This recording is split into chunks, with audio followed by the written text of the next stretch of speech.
You're listening to an Airwave Media Podcast. Hi, I'm Cassidy. And I'm April, and together we are fashion historians, friends, and co-hosts of Dress, the History of Fashion, a podcast about why the clothes we wear matter throughout history and around the world. From the cultural and societal to the personal and often political, with each episode we explore the multitude of meanings quite literally sewn into the clothes we wear. Please join us in unraveling the hidden histories residing in your closet. New episodes are available on Wednesdays, and our Dressed Classic episodes re-air each Friday on Apple Podcasts, Spotify, or wherever else you listen to your favorite shows.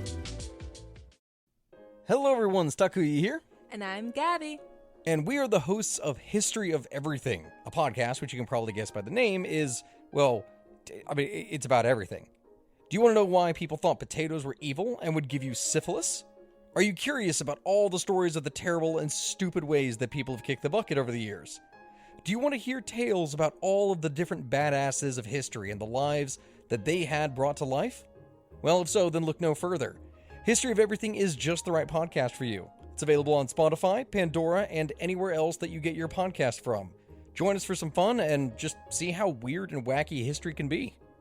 This episode is brought to you by our Patreon members. Thank you so much. Join our Patreon for extra episodes, interviews, extra content, and to help support the podcast and help us continue to do the work we do. Go to patreon.com/ancienthistoryfangirl to learn more. All the gods and goddesses of volcanoes, to me, are kind of sexy, right?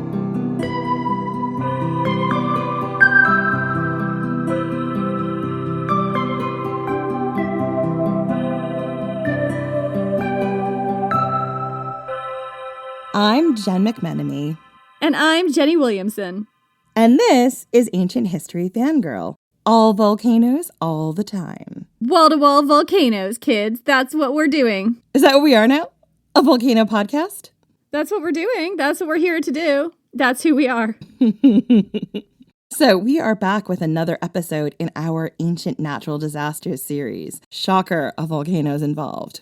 This is actually not a natural disaster or volcanic eruption that I'd heard of before. Jenny brought it to my attention, and as soon as she did, I literally shouted dibs in the most obnoxious way possible, like super obnoxious. I love that I actually alerted you to the existence of a volcanic eruption you didn't already know about. No, isn't that wild? So I was so excited to dig into this story of an epic ancient volcanic eruption.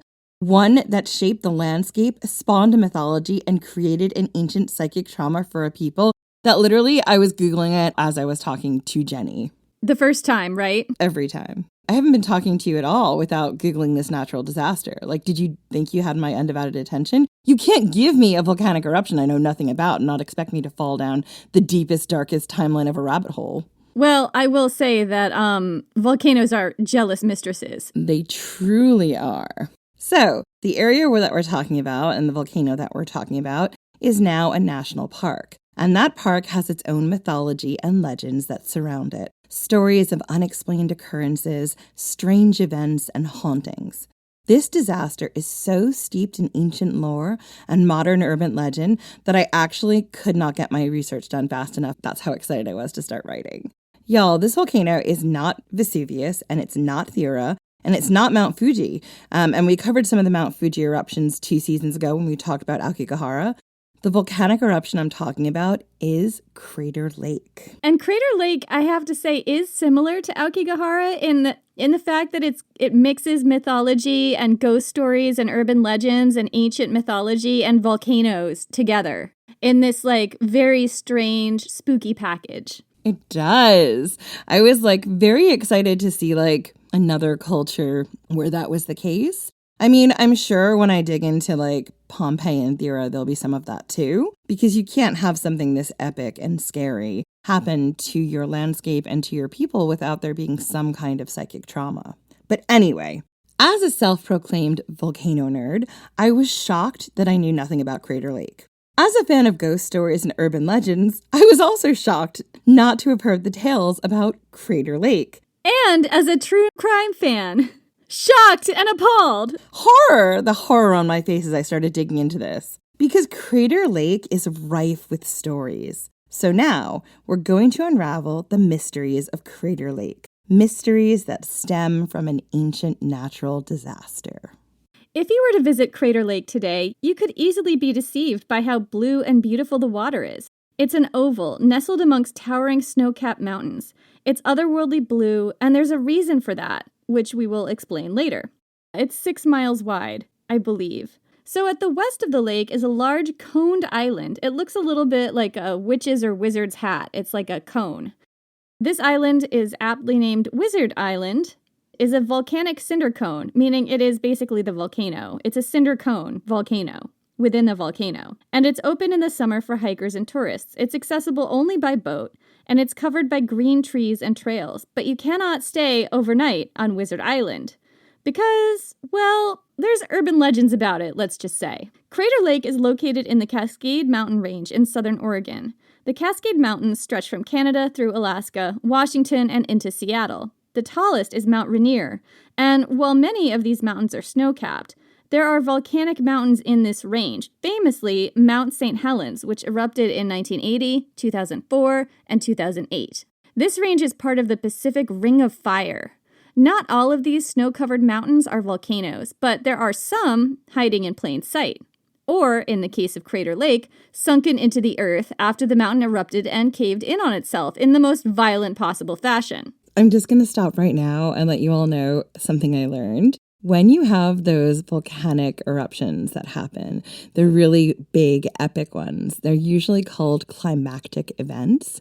And I'm sorry, when I found this out, I just turned to Jenny. I was like, there's some really horny scientists out there who are making volcanoes super sexy, right? Am I right, or is it just me?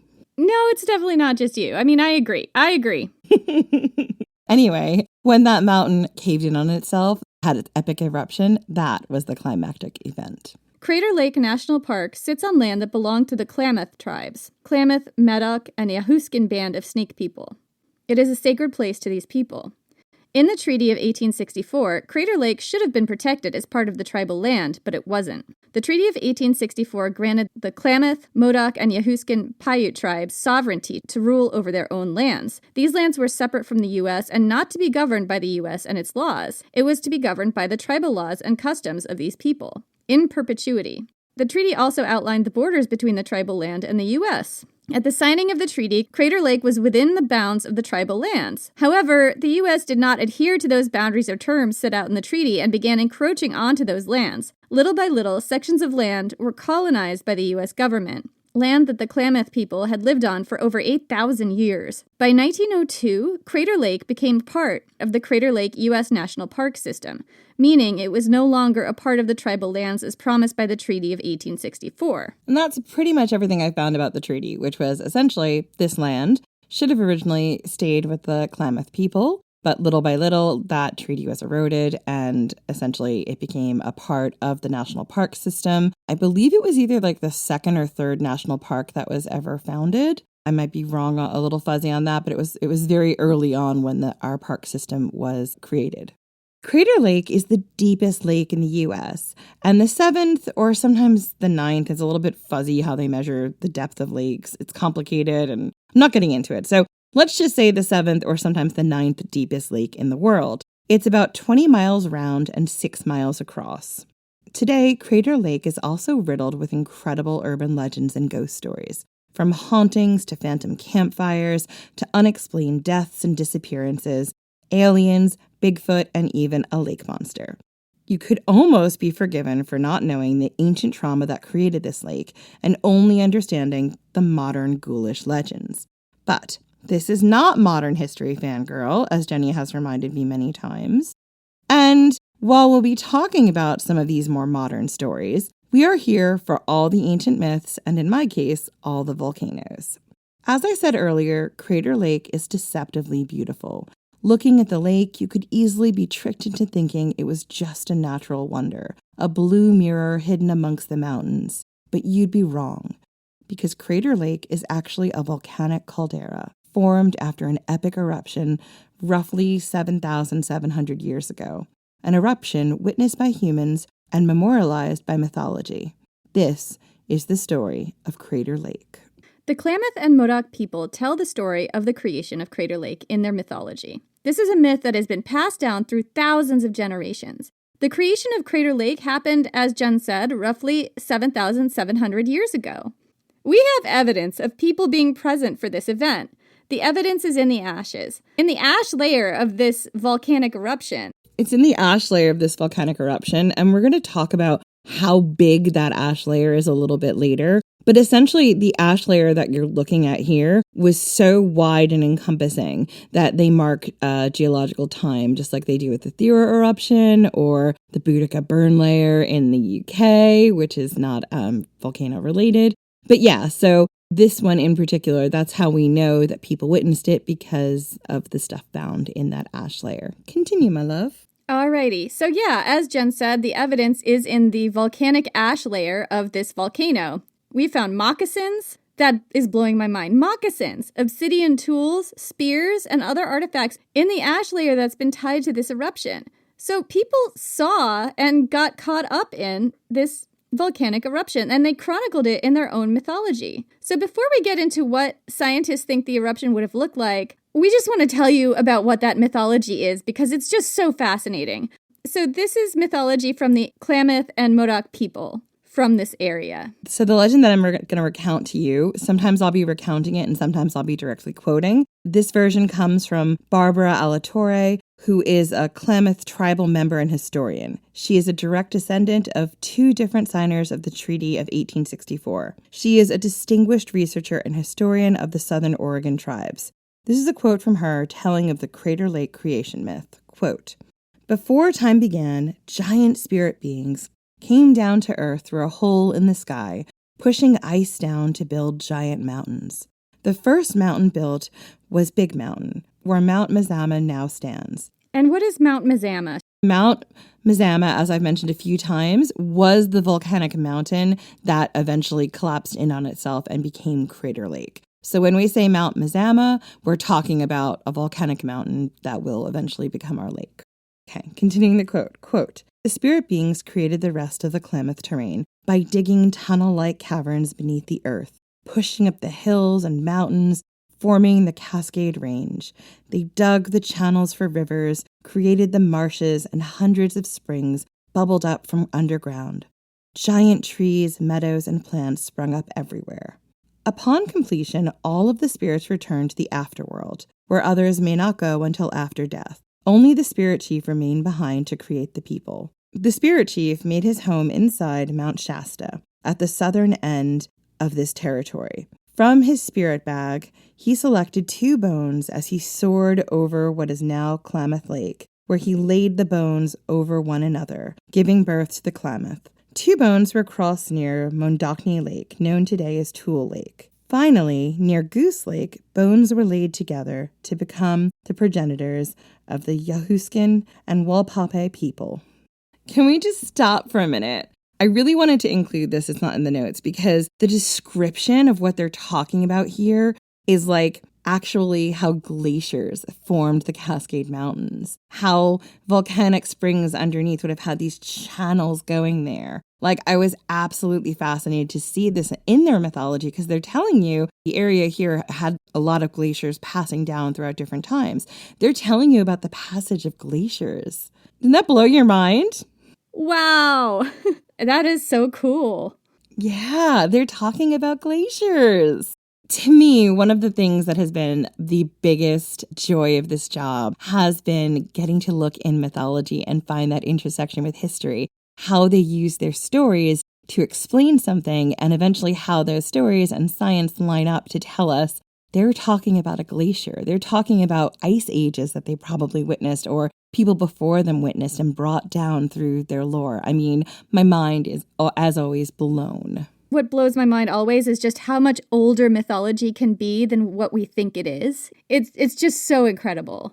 Yeah, it's one of those things where I think, to me, a lot of the exposure I've had is with my heart, where it will always be in Greco-Roman mythology. Y'all know that I know a lot about that area. So, when I started digging into like Aokigahara and Crater Lake and Teotihuacan, and you start looking at other mythologies, the cross-sections of what they're showing you about what these people knew about what happened in their landscape and how ancient it is. We're seeing them talk about the mythologizing of glaciers coming down and shaping the world. I'm not saying there isn't old stuff like that in Greco-Roman mythology, and I've talked about a lot, and we will talk more this season about like the theory of eruption and what's in the mythology. But this is even older in my opinion, and it's so fascinating. Yeah, because the last ice age they could have been talking about is what, like Younger Dryas, which would have been like 11,700 years ago, as opposed to the theory of eruption, which was what, 1600 BC potentially or something like that. So yeah, it is a lot older. Yeah, and that's not to say like all of that there isn't older stuff that we don't know or whatever. There might be. That's not what we're discussing here. What we're discussing here is just how old this mythology is and what it's telling us about how people preserved what happened to the land around them in the memory of that. And now in 2023, we can say what they're talking about is glaciers. My mind always is blown. And in particular, this episode just blew my mind so many times that like when I was writing the end of it, I was a little bit weepy. I'm not going to lie. Mind blowing. So once the creator realized that humanity was okay, he decided that he would retire to his home. He had other important work to do. Look, he had stuff to do. He was a busy guy. But he watched over the people of the Klamath Basin and their sacred mountains. So apologies if we mispronounce any of these names. We have not been able to find pronunciation guides that we were 100% sure about, so we are just going to do our best. Every once in a while, Monadolkni, the spirit chief of the below world, got curious about what was happening in the upper world.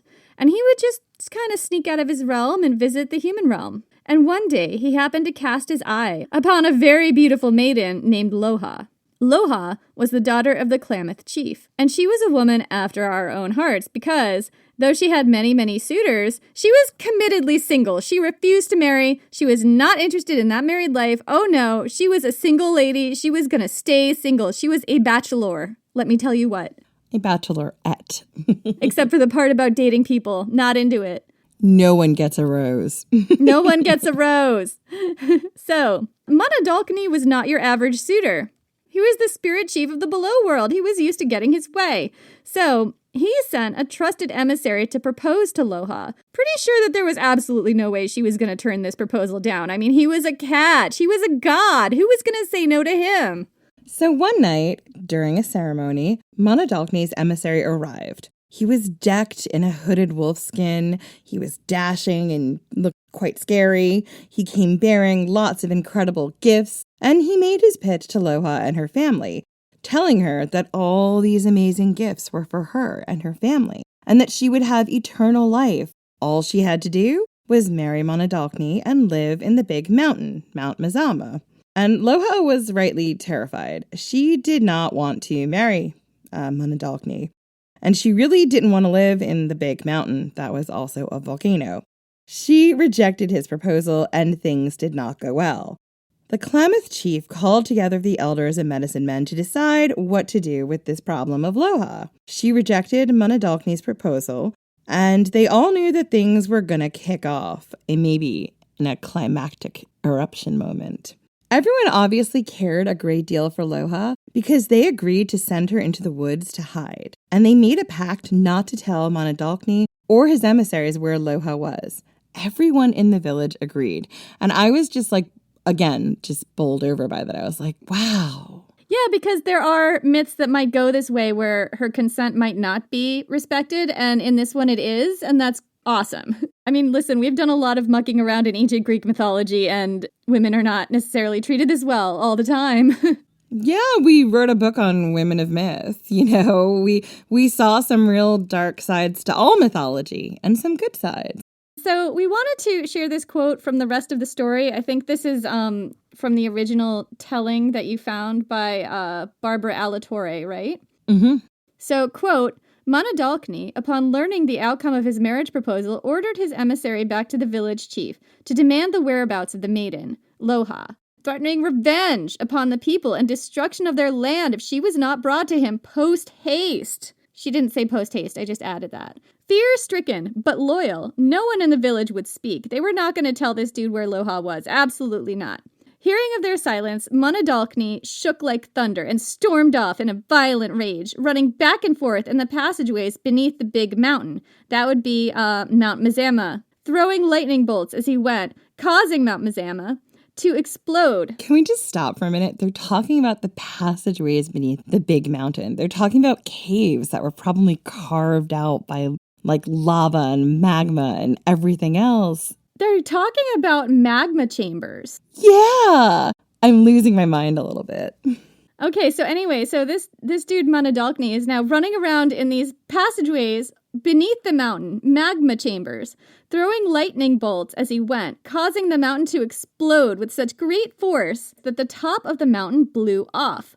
Giant fireballs shot out, exploding deafening booms 5 times in rapid succession. Spewing fire from his mouth, the evil chief ran to the top of the caldera to survey the destruction as fire and lava devoured the beautiful forest and lay waste to the villages of the people. Fleeing in terror for their lives, the people took refuge in Klamath Lake, crying and praying for the good spirit chief to save them.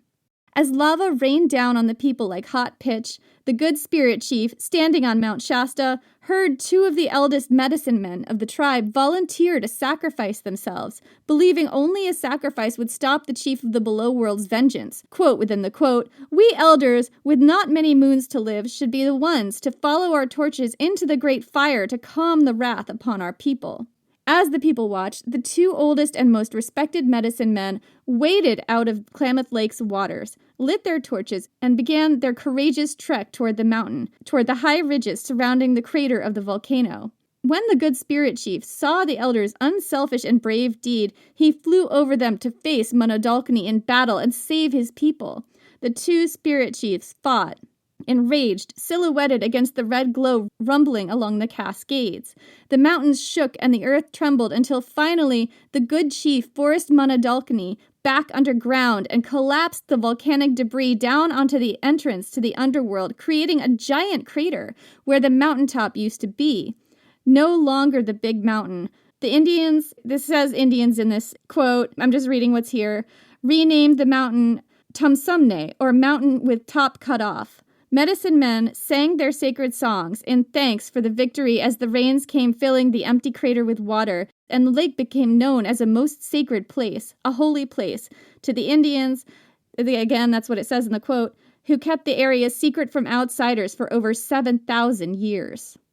Wow. Right? I really wanted to include this and not reword certain parts of this quote, not because I'm lazy, but because it's really telling us something. And I wanted to unpack it together. And what we're seeing here is a real description of what that volcanic eruption would have looked like. The earthquake that would have happened with the mountains shaking, the red in the sky as the eruption is happening. The 5 big booms, it's so specific, right? Yes. Taking refuge in the lake and watching the lava flow down. The debris raining down like pitch. It's so specific. What's interesting here is the relationship to the mountain, to the area. I know, and I'll talk about it in a minute, that Mount Mazama had other eruptions. They weren't epic climactic ones. This area is, in the Ring of Fire, it is an earthquake-prone area, so there were probably lots of earthquakes. I'm really fascinated to learn more about the relationship the people had with the land and how that would have fed into their mythology. So, like I said, I shared these 2 really long quotes and didn't reword them because I really wanted this to be as authentic as I could have it. The quote is part of an oral history that has been passed down for more than 7,000 years. And, this is still sacred in the culture of these people, so I just feel like we do need to mention that. But this story tells of an epic volcanic eruption, an eruption so big that it would create Crater Lake, the deepest lake in the U.S., and decimate Mount Mazama. And here's the thing, this account, this story, actually ties in really well with the science of the eruption as scientists think it would have happened.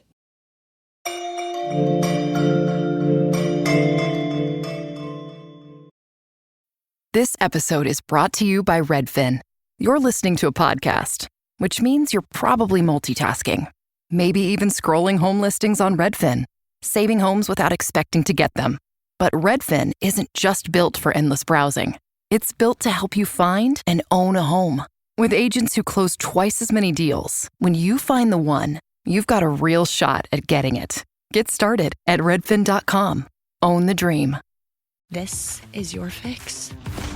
I'm your host, Stassi Schroeder. Welcome to Tell Me Lies, the official podcast. What's the most unhinged thing of season 3? Steven, because he's so evil. I do think he is misunderstood. You see everyone face consequences. It's intoxicating. The writers just know how to trick you. There's always a twist in this show. Tell Me Lies, the official podcast, January 6th, and stream the new season of Tell Me Lies January 13th on Hulu and Hulu on Disney+.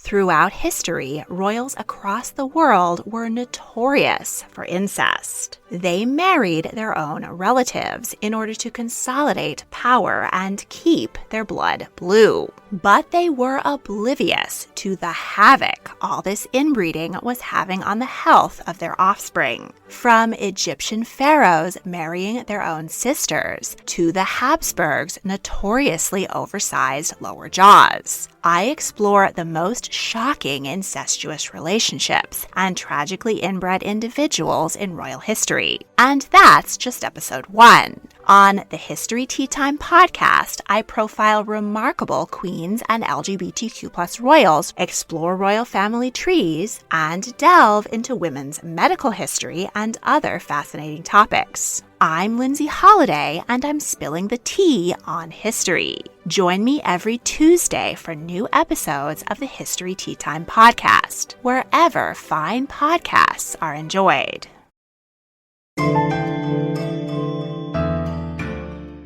So let's break this down. Long before there was Crater Lake, there was a mountain, and this was Mount Mazama.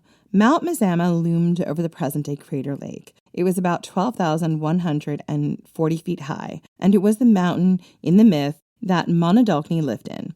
Mount Mazama was, and is still, a volcano, and about 7,700 years ago, give or take, it did indeed erupt. This was, as I mentioned before, a climactic eruption event.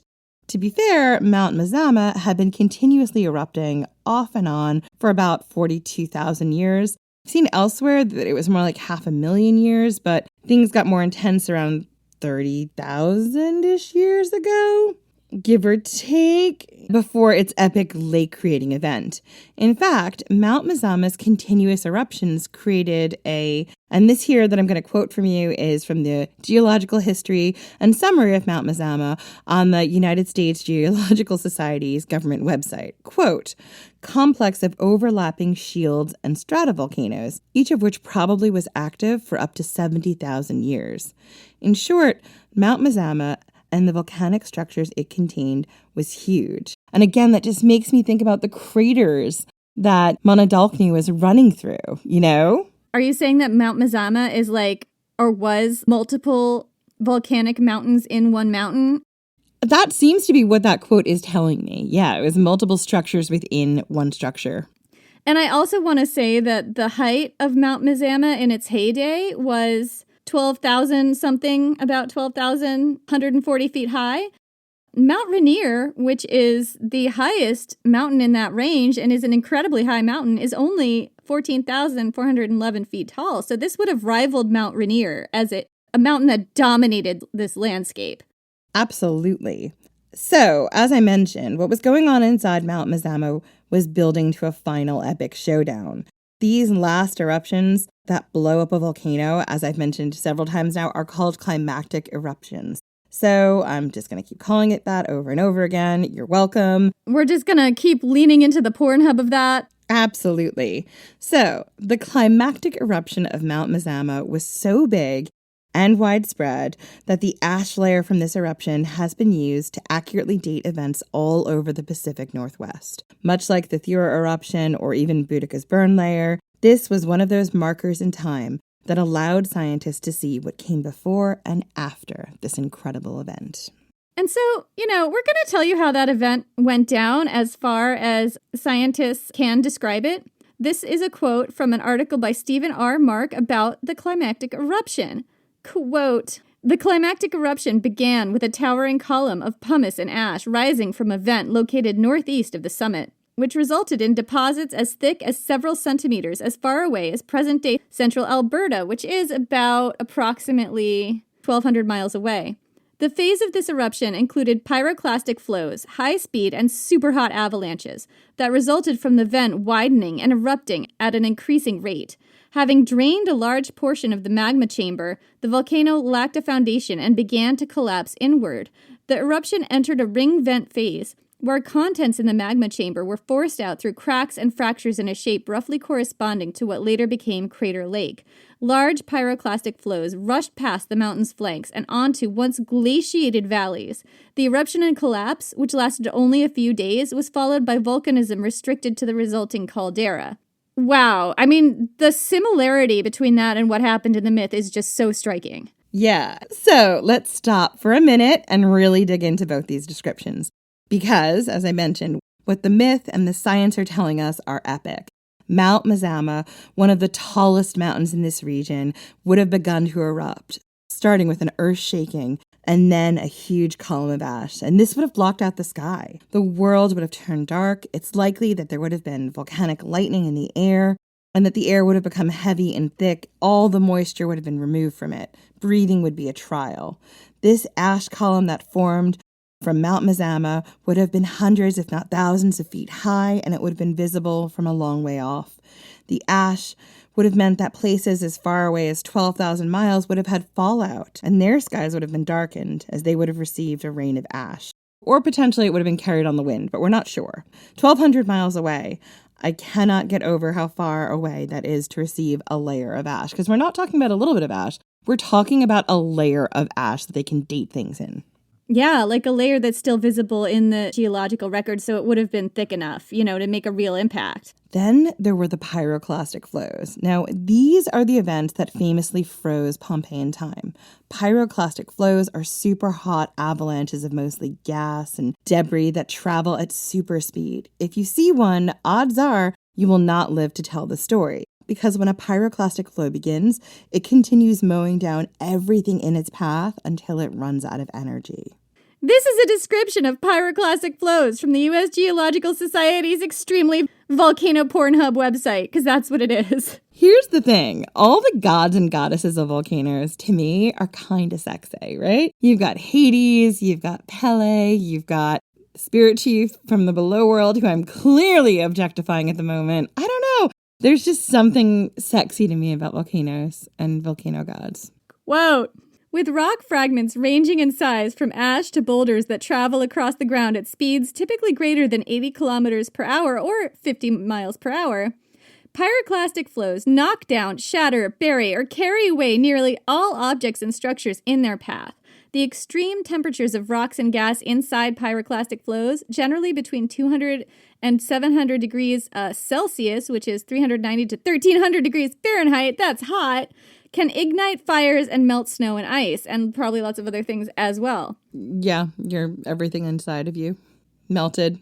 Yeah, your bones and stuff. And not in a sexy way. Not in a sexy volcano daddy way. Maybe today, Satan. Maybe if you have a really unhealthy relationship with volcanoes. Ancient History Fangirl, the season where we develop very unhealthy relationships with volcanoes. I feel seen right now. Can we move on? I'm talking about pyroclastic flows. Oh, volcano daddy. Pyroclastic. I can talk. I have a podcast. I do this for a living. Pyroclastic flows vary considerably in size and speed. In size and speed. In force and thrust. This is smutty. This is a smutty volcano episode. But even relatively small flows. Oh my God, this is why I need to clear time for this, because sometimes we're fine and sometimes we're like teenage girls. I'm just trying to explain about the small flows. Small flows versus large flows. All that magma. But even relatively small flows that move less than 5 kilometers or 3 miles from a volcano can destroy buildings, forests, and farmland. On the margins of pyroclastic flows, death and serious injury to people and animals may result from burns and inhalation of hot ash and gases. Pyroclastic flows generally follow valleys or other low-lying areas and, depending on the volume of rock debris carried by the flow, they can deposit layers of loose rock fragments to depths ranging from less than a meter to more than 200 meters or up to 700 feet. Good Lord! Even the small ones are pretty destructive. I'm just saying. See, y'all, this is why Jenny should not ask me to blow up more volcano facts, because then I just give you all the hot stuff. Literally.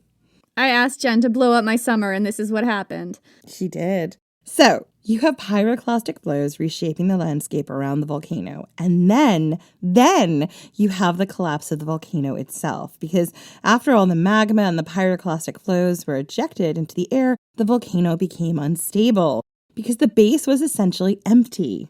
And it caved in on itself, creating the epic crater that would become Crater Lake. And just like that, Mount Mazama was gone. What was left was a massive hole or crater. This crater filled up over time with fresh water, and at the west corner of the lake, a new cone formed, an island that would eventually be called Wizard Island. But Jenny, where did the volcano go? Well, Jen, the answer is simple. The volcano didn't go anywhere. Mount Mazama is still with us today. The huge magma chambers still exist just below Crater Lake. Monadolkni's cave, his condo, under the mountain. And that is part of what has led to Crater Lake's incredible blue waters. One thing you will notice about Crater Lake if you ever go there is that it is a stunning, unearthly blue. It's a freshwater lake, and it has no inlets, no springs, nothing. It has no way that the water gets in or out. It's contained in an oval surrounded by snow-topped mountains fed only by rainwater and snowmelt. This makes Crater Lake unique in a lot of regards. Because it doesn't get outside sediments or pollutants from streams, the water is incredibly clear. It's the clearest in the world. You can see over 100 feet down, and it is very blue. And that is because of the depth of this lake. This lake is very cold, and it's almost 2,000 feet deep. The depth of the lake doesn't even go into the magma chamber. That's just how deep the lake is. That's just how deep the caldera is. So the color comes from the way the sunlight reflects on the lake. There are very few sediment particles in the water.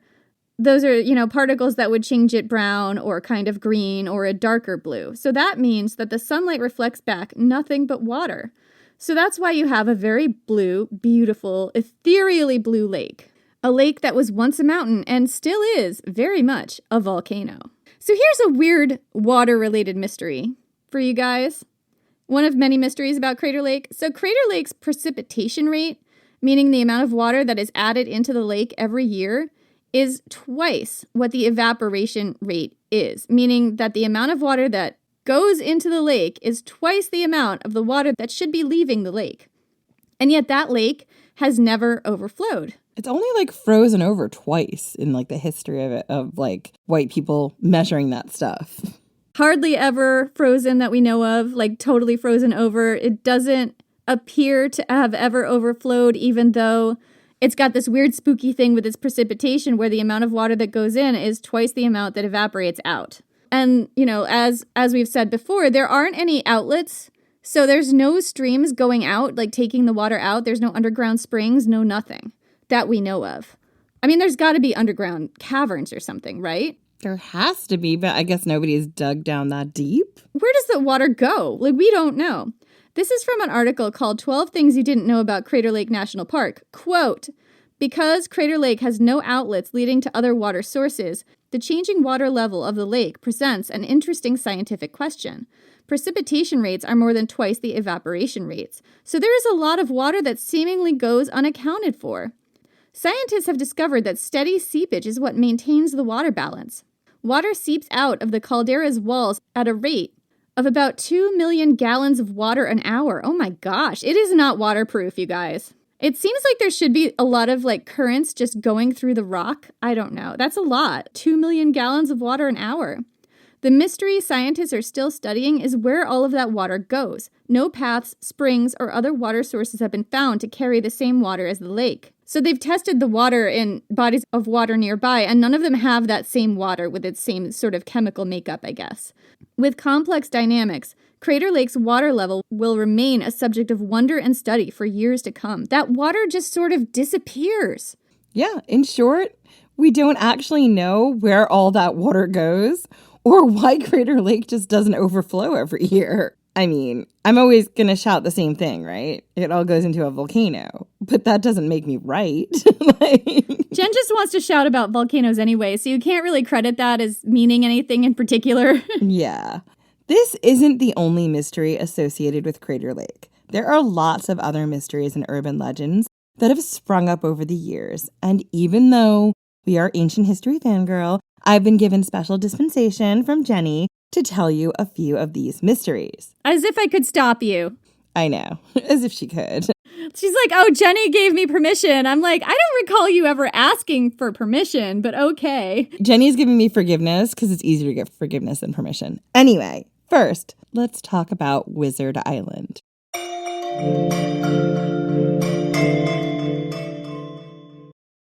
Our book, Women of Myth, is out in bookshops and online. It's available worldwide in hardback, ebook, and audio. Women of Myth tells the stories of 50 exceptional heroines, goddesses, and monsters in world mythology. It's beautifully illustrated by Sarah Richard, and it makes the perfect gift for yourself or someone else who happens to love mythology. Look for Women of Myth wherever books are sold. How many discounts does USAA Auto Insurance offer? Too many to say here. Multi-vehicle discount, safe driver discount, new vehicle discount, storage discount, legacy. How many discounts will you stack up? Tap the banner or visit USAA.com/auto discounts. Restrictions apply. LifeLock, how can I help? The IRS said I filed my return, but I haven't. 1 in 4 tax-paying Americans has paid the price of identity fraud. What do I do? My refund, though. I'm freaking out. Don't worry, I can fix this. LifeLock fixes identity theft guaranteed and gets your money back with up to $3 million in coverage. I'm so relieved. No problem. I'll be with you every step of the way. 1 in 4 was a fraud-paying American. Not anymore. Save up to 40% your first year. Visit LifeLock.com/podcast. Terms apply. This episode is brought to you by Indeed. Stop waiting around for the perfect candidate. Instead, use Indeed sponsored jobs to find the right people with the right skills fast. It's a simple way to make sure your listing is the first candidates see. According to Indeed data, sponsored jobs have 4 times more applicants than non-sponsored jobs. So go build your dream team today with Indeed.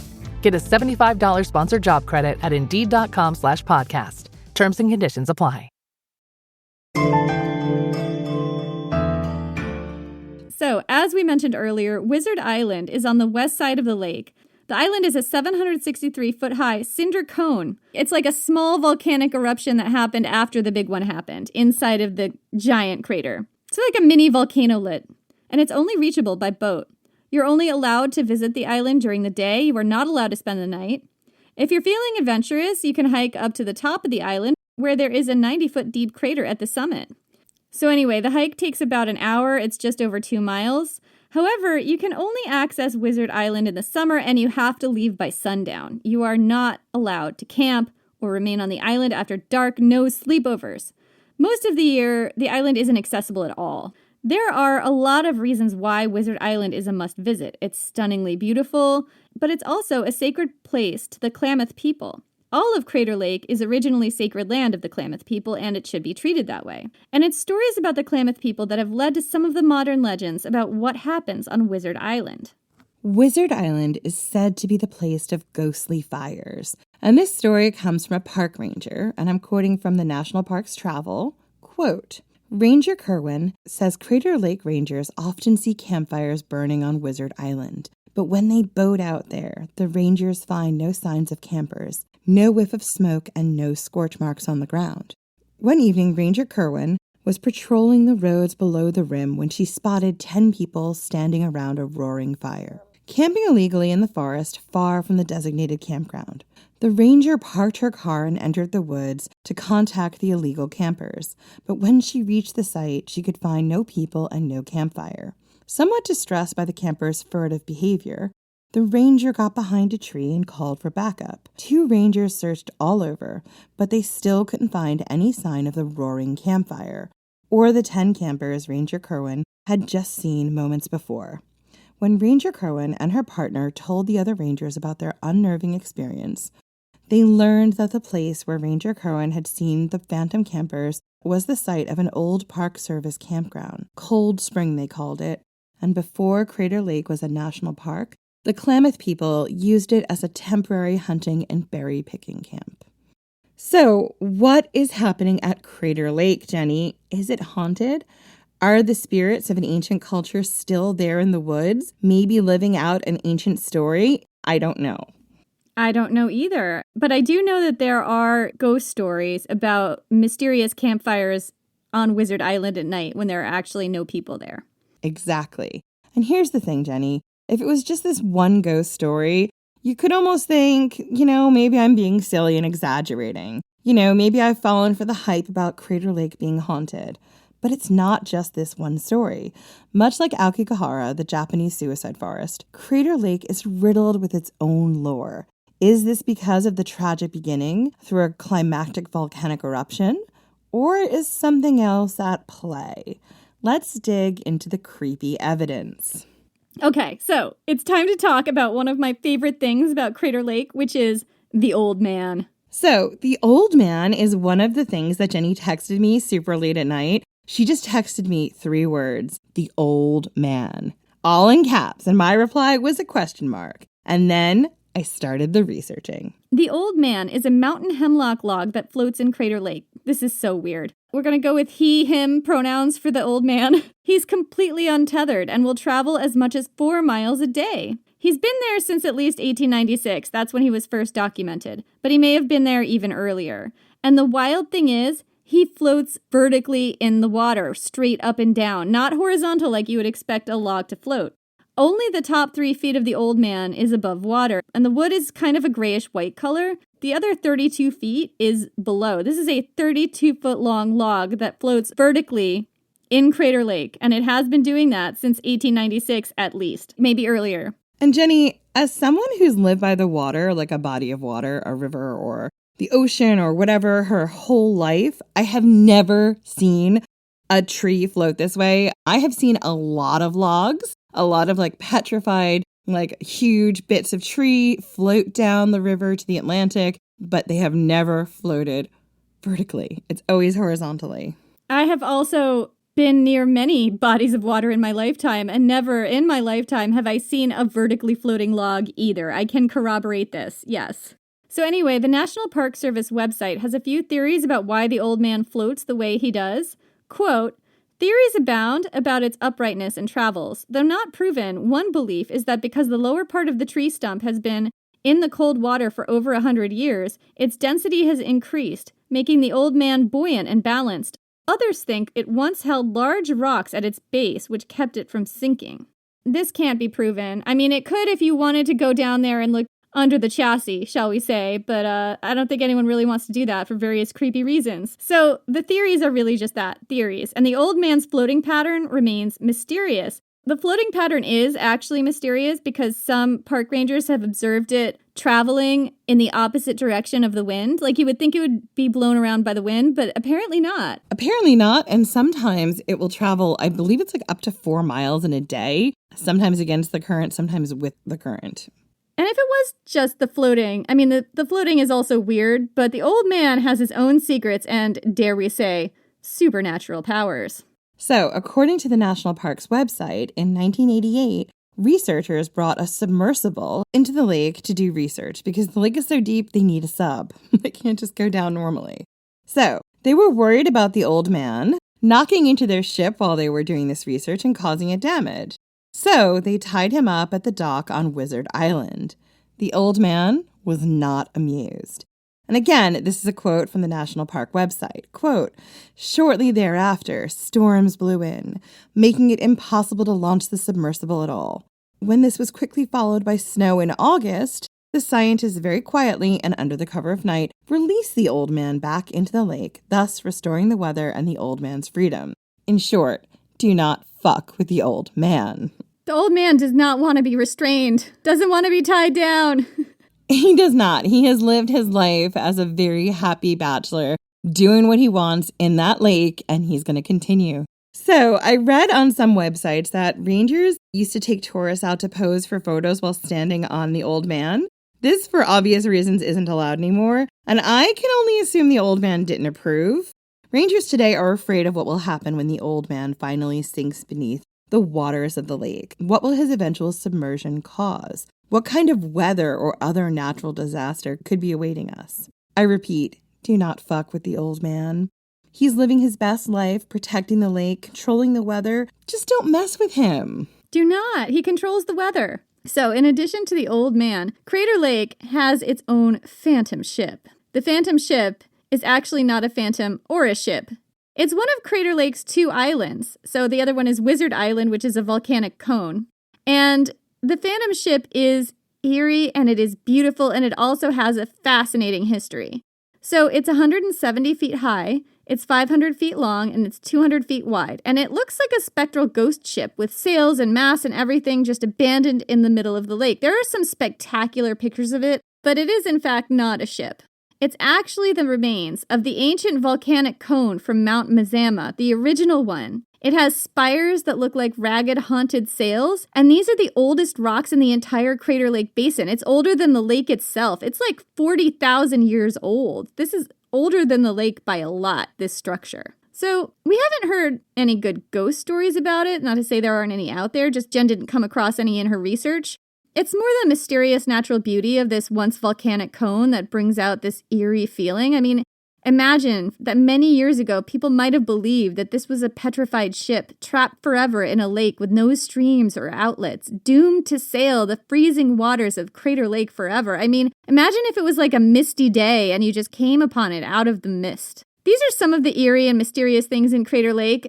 I would say that they're not necessarily cryptozoology and creepiness because they are real, but it gets, believe it or not, even spookier than this. So, park rangers have sometimes called the park a ghosts and goblins park because it looks like something out of a fairy tale. In 1853, John Hillman, the first white colonizer to see the lake, claimed to see a snow-white deer with pink eyes drinking from the rim. Since Crater Lake has been a national park, visitors have reported seeing strange sights and events. There have been 2 Bigfoot sightings at Crater Lake, but no photographic evidence or Bigfoot bodies have ever been found. And there have been a host of UFO sightings at Crater Lake, allegedly. This is a quote from liveandlearnjourney.com about the alleged UFO sightings. Quote, on February 4th, 1997, there was a reported UFO sighting at Crater Lake. It was explained as 3 discs being seen speeding across the night sky. There was also a sonic boom heard that same night. This wasn't the only time abnormal lights were reportedly spotted in this area. Strange lights periodically appear and disappear, and UFOs are said to be seen going in and out of the water. So probably a lot of what people are seeing has to do with a lack of other lights because this is a national park, but also potentially the way light reflects on the lake because of how blue it is. I mean, I also think the reality is, like, probably it's just the government doing something if they're hearing sonic booms. Like, now that I've been living down by my parents for a bit here in North Carolina, I live not far from a military base, so I do see a lot of planes and strange things flying overhead that I would think is odd if I didn't know that there was a military base not too far away. Anyway, do I believe in any of these sightings? No. Do we know there's a military base near Crater Lake? I didn't do the research into it because as soon as I start seeing UFOs, I start thinking ancient aliens, and then my whole entire brain is like, shut this down. Anyway, we do know that there are strange things going on at Crater Lake, and that it has nothing to do with Bigfoot, and I don't think it has anything to do with aliens. I think it has to do with actual humans. Yeah, so Crater Lake has a lot of murders and suicides.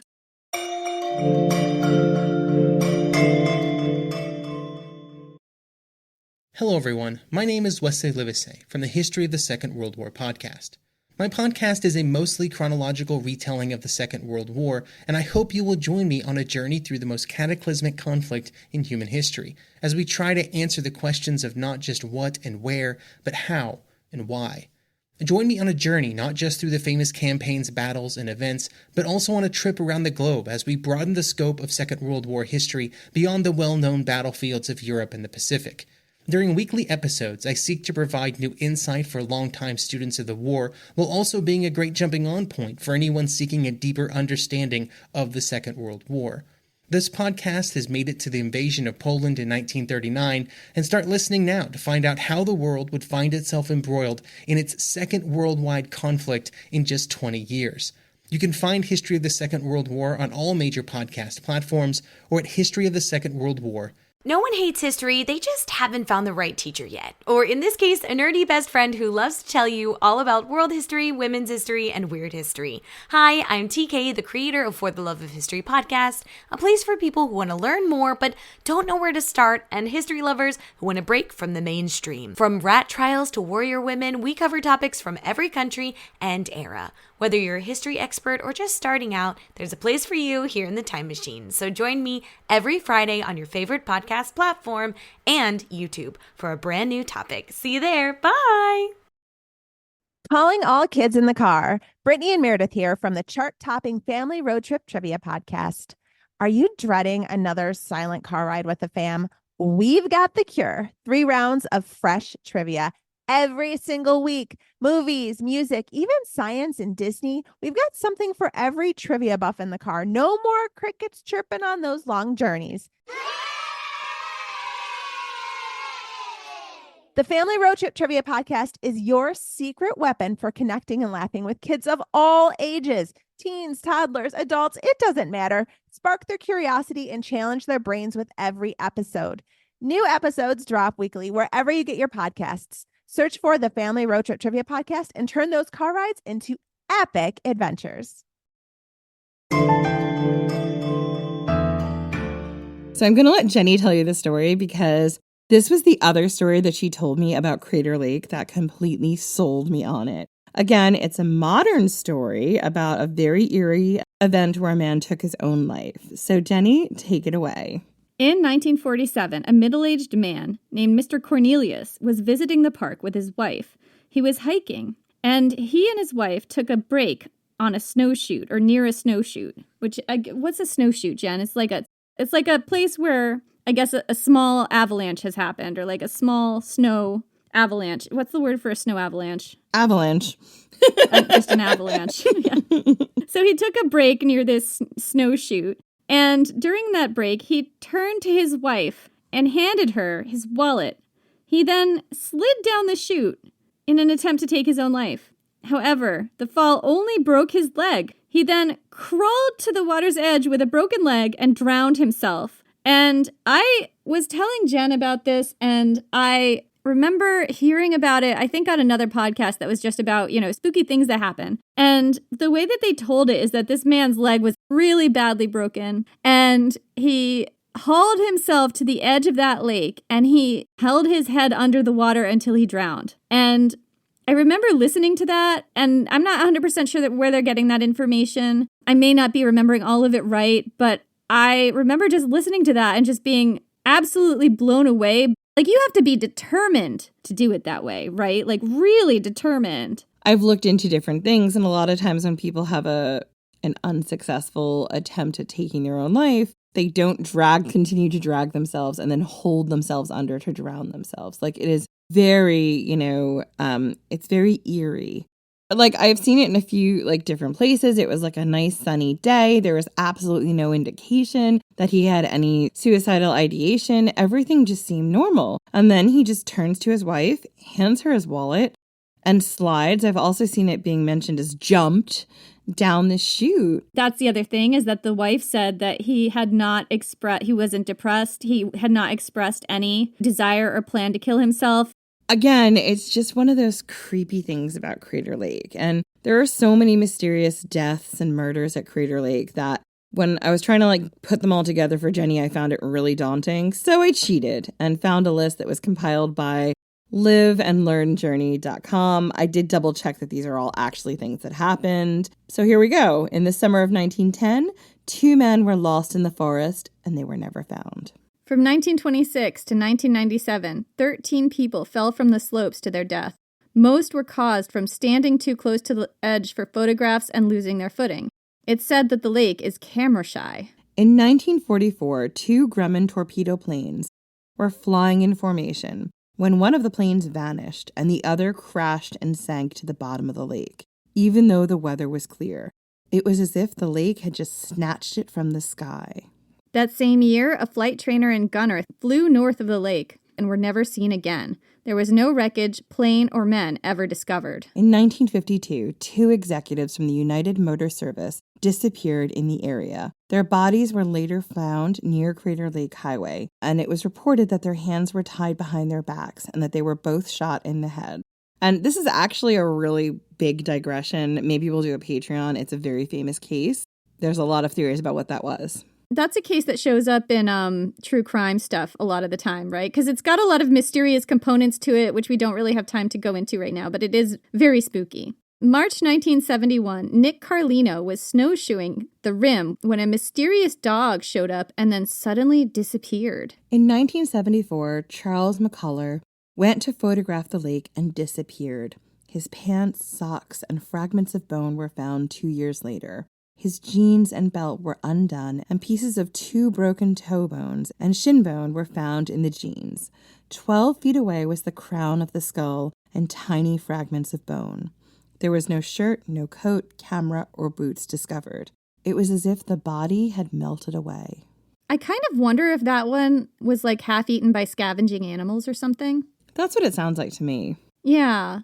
In October 1991, Glenn Allen Mackey disappeared. His car was discovered in a parking lot with his license, keys, passport, cash, and toiletries. However, there was never any trace of Mackey ever found. In 2009, a person was reported renting snowshoes, walking to the rim of the crater, and disappearing. The body was never found. I bet that some of these bodies never found situations were people falling in. Yeah. 2 people parked their car near the crater, but after the parking brake failed, they fatally fell and crashed into the jagged bottom of the caldera. Wow. That one doesn't have a date. I wonder when that happened. I don't know, but yeah, that's another thing to think about. The bottom of that caldera would be super jagged. The bottom of the lake, I bet, is just littered with bodies. Sometimes these really, really cold bodies of water have a low oxygen content down at the bottom, so things are well preserved. So I bet there's stuff down there that's really well preserved. Anyway, so yeah, Crater Lake is home to a lot of tragic events and a lot of mysteries. And these events continue to spread the infamy of this beautiful park. Much like Aokigahara. I mean, there's so much synergy here, right? Like both Aokigahara and Crater Lake began with like a really big volcanic eruption that probably caused a lot of loss of life, and all this mythology and stories and psychic trauma just grew up around it until it's like this infamous place even today. Aokigahara, like Crater Lake, is along a sacred pilgrimage path up Mount Fuji, and Crater Lake is a sacred place to the indigenous people here. They're both sacred land. Both of these parks also have a darker and more macabre association. It makes me sad, if I'm honest, to think that such a sacred place is now more well known for murders, suicides, and unexplained phenomena. And it made me really determined to tell this story of the Klamath people and their eyewitness account to a natural disaster. Because long before the 10 plagues of Egypt, before Pompeii, before Aokigahara, we have this story from these people. And as fascinated as I am with true crime and ghost stories and urban legends, it is always the ancient past where my heart is. And the mythology of these people, that is truly fascinating and worth shedding more light and more attention on. Absolutely. Anyway, let's go back to the lake, to the volcano that made the lake, and to the future of Crater Lake. Because at its heart, Crater Lake is still a volcano. And one day it will erupt again. And when it does, the lake and the landscape will transform once more. So here's another quote from Volcano Pornhub. U.S. Geological Survey. Okay, can you get it right? Actually, I mean the Geological History and Summary of Mount Mazama on the U.S. Geological Society government website. Quote, "The long history of volcanism at Mount Mazama, the volcano that houses Crater Lake, suggests that this volcano center will be active in the future. Future eruptions will likely occur within the caldera and probably beneath the water's surface. The interaction of magma and water may produce explosive eruptions that send tephra and large rock fragments." Tephra is rock fragments, so just rock fragments and rock fragments is what they just wrote.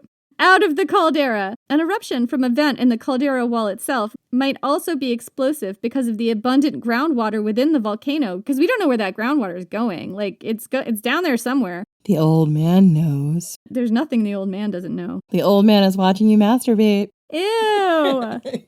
Because most of the post-caldera activity has been concentrated in the western half of the caldera, it is considered the most likely site of future activity. There is also a probability that a new regional volcanic vent near but not within Crater Lake will erupt in the future. So, one day, probably not in the near future, let's hope not, Crater Lake will erupt again.